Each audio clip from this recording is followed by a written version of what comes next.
Salam jumpa dan salam sehat peserta didik kebanggaan Bapak dimanapun kalian berada.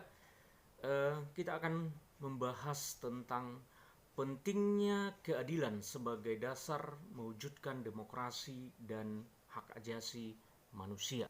Baik, pada pertemuan ini kita akan membahas yang pertama pengertian hak asasi manusia dari Nats Alkitab Mazmur 133 dan 1 Raja-Raja 21 ayat 1 sampai 16. Berbicara tentang HAM, hak asasi manusia, dalam bahasa Inggris itu disebut dengan human rights dan diambil dari bahasa Prancis droits de l'homme.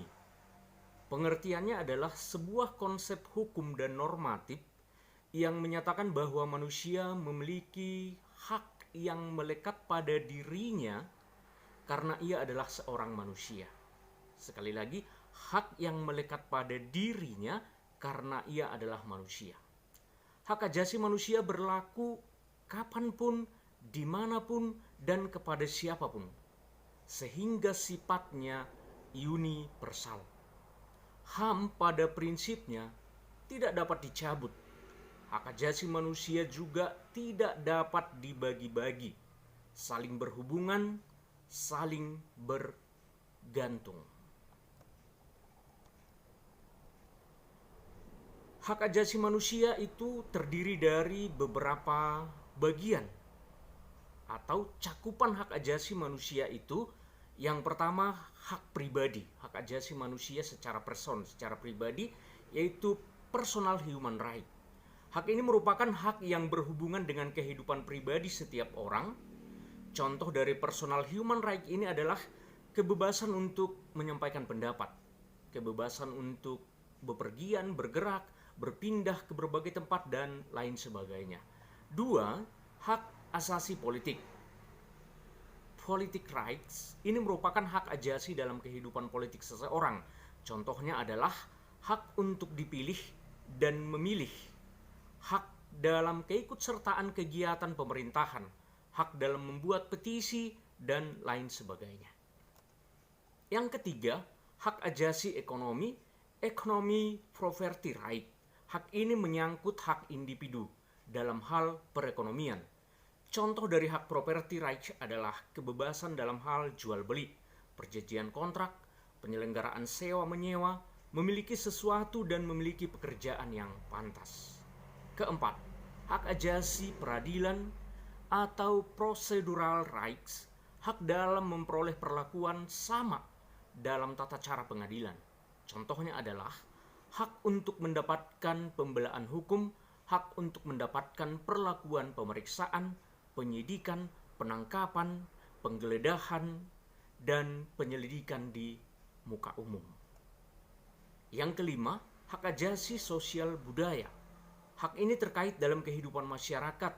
Beberapa contohnya adalah hak untuk menentukan, memilih, dan melakukan pendidikan, hak untuk mendapatkan pengajaran, untuk mendapatkan budaya sesuai dengan bakat dan minatnya.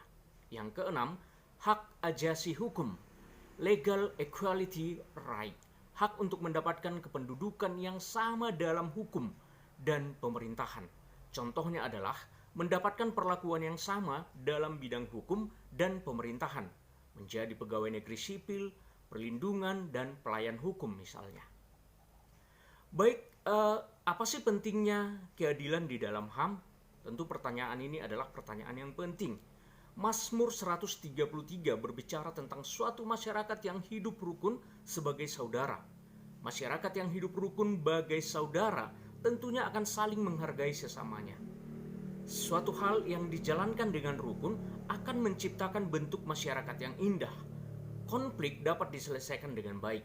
Hal ini akan menunjukkan bentuk keadilan di dalam diri setiap masyarakat sehingga tampak kesegambaran manusia dalam Allah yang memiliki hak dan martabat. Nah, apa pentingnya keadilan di dalam HAM? Kalau tadi dari versi, sekarang kita lihat versi yang berikut adalah 1 Raja-Raja Versi Nats Alkitab ini berbicara tentang seorang raja dan istrinya yang menindas, merampas hak warga masyarakatnya. Hal ini merupakan salah satu contoh yang menunjukkan bentuk ketidakadilan yang terdapat. Pada HAM, ini tentu tidak berlaku atau ini sudah menjadi pelanggaran.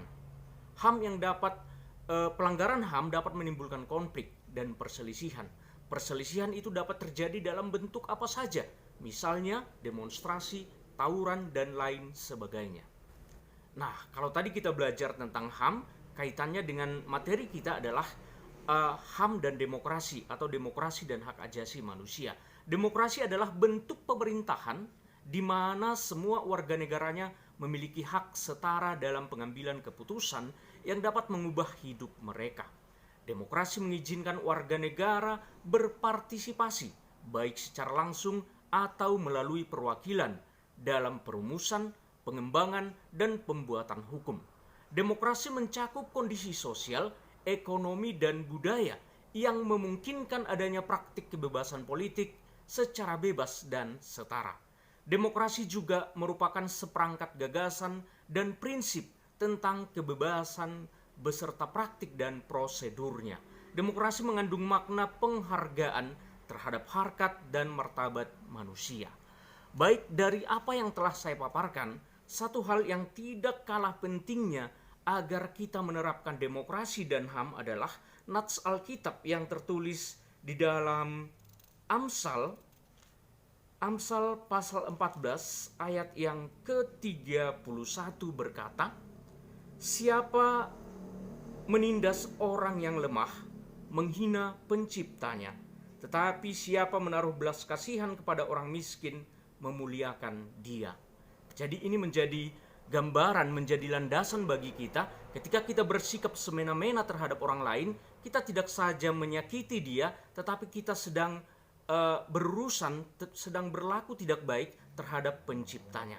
Demikian yang bisa saya sampaikan untuk pertemuan ini. Terima kasih untuk atensinya.